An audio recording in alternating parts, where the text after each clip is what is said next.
This is a presentation of the Sports Source Digital Network, presented by Hearthside Bank.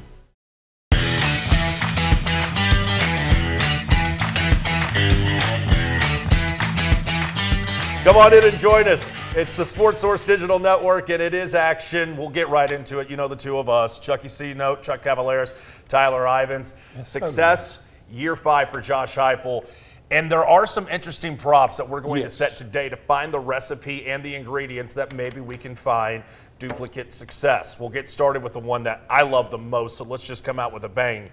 Let's talk about Tennessee sacks for the 2025 season, okay? I want to look back at a couple of these numbers. Here's why I like it so much.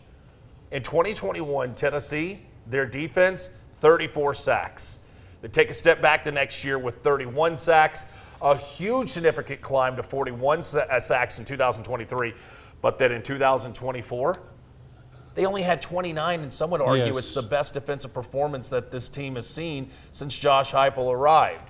So I'll ask you, if I set the over-under on sacks for the defense this year at 35. Chuck, your overall thoughts not only on the production of 48 months, but the number going into 25. Yeah, 29 was a shock to me. Blew me away. For the sacks this team got. James Pierce, did he underachieve? Mm-hmm. What, did he have 7.5 sacks? Yeah, and a lot of them came late. Right, and that ranked 10th in the SEC. Right. So when you're looking at Tennessee, the way this Tim Banks defense is built, I think it's built more to move the line of scrimmage, tackles for loss. That is really the strength of the defense to me. But you didn't get to the quarterback. You got pressures. Mm-hmm. Pierce was, like, for the long part of the season, number 1 in pressures on the quarterback. Yes. Omar Norman Lott at tackle. This surprised me at the NFL draft. He was number 1 at pressures on the quarterback. He also second with 4 sacks. Yep. So you think it has to go up some. This part of this, though, how many sacks, Tyler, did your linebackers get? There you go. That was the key to me. You don't have a linebacker that had, because Pierce goes in as a defensive end. Right. You didn't have a linebacker with more than half sack. Yeah. You didn't have a whole sack out of your whole linebacker group. That's great stuff. That's what's got to improve for this number to go up. So I say 35. Over under? Oh, it's a good number. I'm going to go if you go under. Just under the 35. I think you have to go under, and part of that is maybe even your left corner in there to help give more time for the defensive line to get some sacks until McCoy comes back. It's a good number because if you set kind of the middle ground between the last 48 months, 35 is the number just because of how much of the 2023 production factors into this. I'll meet you in the middle, though. I think that this is a number that is just going to fall just short of the 35 marker, but I honestly believe that you're going to see, this is going to be hard to believe, more sacks for this defense, and I think we're going to see the defense take a small step back. Because how can they be as elite as they were last year? Right. I think you'll see pluses in some categories, but I think that there's going to be overall minuses for this team, which we'll see why it will balance out the way that it will. Sacks allowed. Now, this is one where you take one step forward and then you might take one step back. Tennessee sacks from this offensive line. And let's just be frank, when you talk about the offensive line, how big is that question mark when it comes into who's going to be playing where? So let me ask you. In 21, Tennessee's offensive line allowed 44 sacks. It then came back down to 27, back down to 24. We're trending in the right direction. But last year, it kind of stepped up to 30. So we want to talk about this offensive line.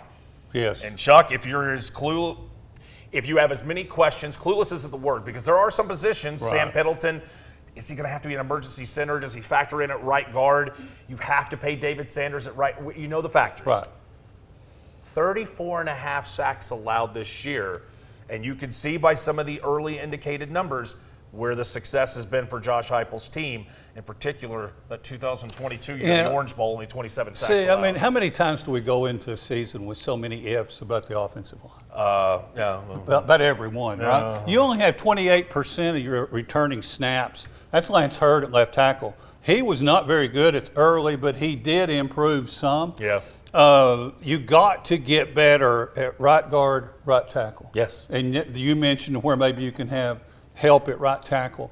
But, I mean, you got 4 new starters. Yeah. You've got several things that have to fall into place. Your man, Joey Aguilar, is known for getting the ball out quicker. You have to. And that has to happen. And hopefully he can read defenses better. Maybe Tennessee will go more to a shorter passing game. If that's a lot of ifs, a lot of maybes. I think it has to go up. We've set the total over under 34. I'm going over 34. I'm going over 34 as well. My reason behind it, we sit here, what are we, 52 days, 50 some odd days? Yeah, okay, we got weeks away, all right. The fact that there are as many concerns about the center and getting the ball to the quarterback, William Satterwhite, Max Anderson. Oh, yeah.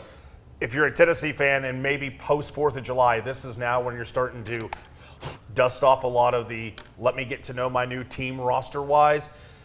Sam Pendleton is a name that you need to know because Pendleton is going to factor into this offensive line, but he needs to be your right guard even though he was taking snaps at Notre Dame before he entered the transfer portal. I don't want to see a circumstance that Sam Pendleton's having to play center this year. And why didn't you have more backup snaps, some backup playing for Cooper Mays? You're going to really miss him, I think. That could be one of the top 1, 2, 3 senior losses on this team. It's number 1 for me. It's number 1. Not losing Nico. It's literally how do you replace Cooper Right. Mays. So, I mean, all those come together. It has to go up, I think so. Number 3 is one where in the SEC it's pretty simple. Keep them off the field and extending drives, you staying on the field and you extending drives. Let's talk about third down conversions. Success for Josh Huepel. You're going to hear right here some of these numbers that actually might surprise you. Let's go back to year number 1. 2021, 44.6% of the time he was staying on the football field on third down. In 22, believe it or not, the year they went to the Orange Bowl, it was a worse number, 41.5%. You skip ahead to 23, just a small tick north, 41.9. And then last year, the best number. But, of course, when you have Dylan Sampson in the backfield, there's a good chance that you get shorter third downs. You can keep moving the chains. Time of possession, letting Dylan ride you to the end zone. 47.2% last year. That is the biggest surprise I think we've had of all the over and unders we've tried to set. All right, so let's find a middle ground with the last 48 months. Chuck Cavalaris. Yes. Over under 44% converting third downs for Josh Huepel's offense in 2025. Well, I'll tell you what, I think it has to go down some, correct? 3 for 3. So, I mean, I think We're not trying to be the bad guys here, but just let's talk numbers. I think it's realistic to expect it goes back to the 2023 number of 41%. Yep. And but that's when you're the number 1. Gosh, on third down conversions, best thing to remember here, guys, like you said, no Dylan Sampson. How many times did he get the ball up the middle, third down, 3, 4, 5, 6, whatever it was? Every time, and he could convert it. And how many of those times did it look like he was stopped in the backfield, dust one guy, carry a second, and still be able to move the chains? So, yeah, I think this one has to go down. It has to for a couple of reasons. Main reason, the last one we just talked about, performance of the offensive line and sacks allowed. It's not just protecting the quarterback. What kind of push are you going to give this run game? Again, everything when it comes to win percentages, when it comes to chances at postseason, to where you are at the midpoint in the season, offensive line. Offensive line. How are you going to give this running game, which you're going to rely on, I believe, a little bit more with all 3 of the backs? How much are you going to be able to give them room to breathe? I think we're going to know immediately. And if there's one thing, and I know we need to be quick on this, does Josh Huepel adjust what he always does and have 2 backs in there at the same time? So I think that would be one adjustment you could make, especially, and we'll talk about him later in the punt game, Boo Carter. Do you use him some back there? Do you do more screens? You're going to have to do something, I think, other than just rely on running the ball to convert your third down. So if we talked about you staying on the football field on third down, Tim Banks, how are you going to get them off the football field on third down? Let's talk about third down percentage allowed this year. Will the defense have another strong season? 2021, 42% of the time they were getting the defense off the football field. But then you started to see 22, 23, 24, that's starting to improve. Offenses against Tennessee's defense in 22, 34% of the time. 36% of the time in 23, and no shocker here, but 30.2% of the time, they were 3 and out, get off the football field, or they were stalling drives out. No surprise there. So, Chuck, it just continues. There's a little bit of a blip, but it continues to improve under Josh Huepel, essentially. So, Chuck Cavalaris. Okay. Middle ground, 36%. Okay. Are we going to continue to break hearts? Because I, believe it or not, go ahead. If Chucky had to plop down a C note right now, I would take this under the 36%. I think part of that's not having McCoy at corner. Yep. It's not having Will Brooks back there at safety. Okay. It's not having quite the depth you had in the defensive line. So you going over, you son of a gun. I'm going over. This is the first time we're going to flip on this one. Continue, but finish that point there. No, I just think when you look at something that was the best, right? Yeah. We knew it was good. Can you maintain that? There almost always is a slight drop-off on something. Sure. So that's what I'm kind of banking out. Some of those other key issues, too. So if I'm hearing you, you're going to go over the 36%. You believe it gets worse, right? Yeah. This could be a little confusing because Right. I'm the same way on this. So that we are on the same Right. page then. Okay, good. Right. So we're on the same page here. I'm with Chuck on this. I think it goes a little over, but not by much. Not enough where you'll sit there and go, come on, this is a dramatic drop-off. Right. No. I think that percentage, they'll stay on the football field, will climb a little bit. Here's the reason why.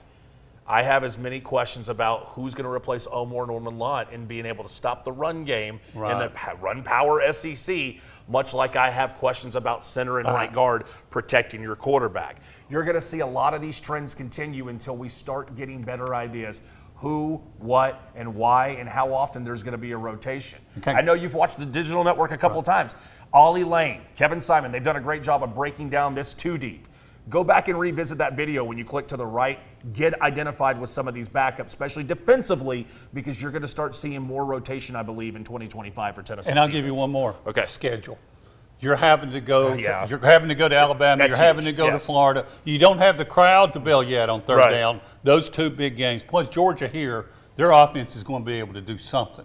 So I think that's going to be a factor in it going over too. Advent Electric has been providing high-quality electrical contractor solutions for 46 years.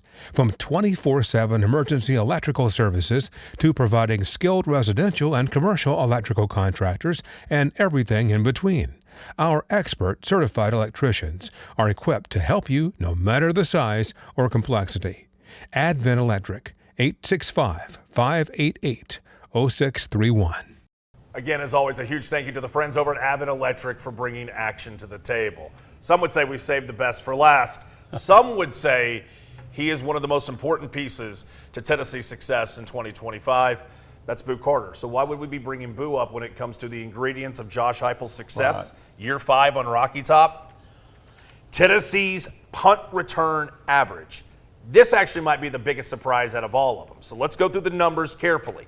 In 2021, Tennessee, they ranked first in the SEC, averaging just short of 12 yards on a return via the punt. In 2022, they take a small step back, but just a second in the conference at 16.5 yards. That's return average we're talking about here. Then they went back-to-back, 23 and 24, Chuck Cavalaris. Number 1 in the SEC. UT has either been first or second each of the first 4 years of Josh Huepel's tenure at the University of Tennessee. Before we get into the number quickly, let me pause. When you hear that, when you hear the success from Josh Huepel and the special teams, we'll get into the special teams. What are your overall thoughts 48 months in with Josh Huepel's special team success? Well, I tell you what, I knew it was good, and there's both a little bit of a concern there because you had a great special teams coach, right? Yeah. Mike Eckler, been there all 4 seasons with Huepel. I mean, he has just had done amazing things. And now you've lost him. Past tense. You've lost him to Nebraska. Yeah. You know, going to reunite there. The coach he's worked there before. So that is really huge. You promoted from within. So it's going to be interesting, to see how that goes. You've also added I'd love to have beer with if he has beer, a really good special teams veteran NFL experience coach. So you've got that to look at. But to me, it all comes back to Boo Carter, right? And you're going to have him out there. I would not bet against Boo Carter's full-time returning punts. He didn't get the job full-time until the Kentucky game. Right. So, yeah. Say what you will about Boo Carter and will he play offensively? Shadow games? How often is he just going to be a decoy on the field? And how important to the success to the secondary Boo Carter is? If you told me right now where the focus is going to be, Chuck, he's going to be on the offensive side of the ball 7-10 times this year, maybe gets a catch here or there because of how versatile he is. In this Travis Hunter world of college football after last year's Heisman win, a lot of coaches and a lot of programs are going to be battling keeping players like this on the field.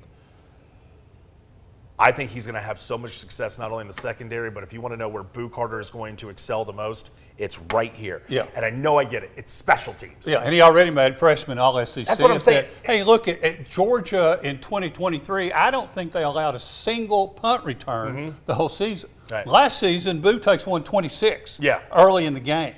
I mean, that shows you right there something that he's capable of. But here's one other thing to remember. The guys before him also helped Tennessee get last season to number 1. Correct. You don't have Squirrel White if you did need somebody. Went to Florida State. And McCoy was the other guy. They were both effective returning punts. If you did have to put somebody else there, who would it be? You know, the only thing I could see, and this is a factor that every coach has to take into consideration when it comes to numbers like this or getting their best weapons on the football field, how quickly does it take coaches realizing, 4th down, do not kick to this guy. Yeah, really. Get it out of bounds. Really. Do not, I'm talking poison, get it out of here. I don't want anybody, I don't want a big return from this guy. So if Tennessee's got large question marks offensively because of the offensive line, if they're replacing a lot of the depth defensively, Yes. this is going to have to be one of those highlight marks for Tennessee to be explosive. How often are coaches actually going to allow Boo to get loose, if you will? Right, and real quick, in spring practice, he worked a lot at Tennessee's really important star position, which you're going to be covering a slot receiver, which means a lot of running. And I think that an offense can make him run even more and to see if you can get him just a little winded. But if he's playing free safety, I think that helps him a little bit more because you might get 40 snaps a game on defense. The defense will. 40 snaps a game. How many of those is he going to play? So there's a lot of things to factor in, but with him back there, and I saw too, last for me, I think Tennessee was number 1 in the country in total punt return yards with 430. So that's a pretty good thing to hang your hat on. You're number 1 in the SEC. From what I saw, also number 1 in the country with a total of 430, and that's why I brought up those 2 other guys. Again, special teams, come on, nobody really wants to talk about it, but if you want to talk about one of those underlying stats or categories that have been successful for Josh Huepel, you probably need to look at special teams. How much of that is actually going to take a shot or a dent with the loss of Mike Eckler? Comment, what do we miss? Comment, are we a little too low on the offensive line, or how quickly this defense can bounce back with some of the new superstars slowing down other offenses on 3rd down? Comment, ring the bell, like, check out all the things we're doing over at the Sports Source Digital Network. It's free. And we continue our countdown as we look towards Tennessee's 2025 football season. Chuck, Tyler, we'll chat with you next week.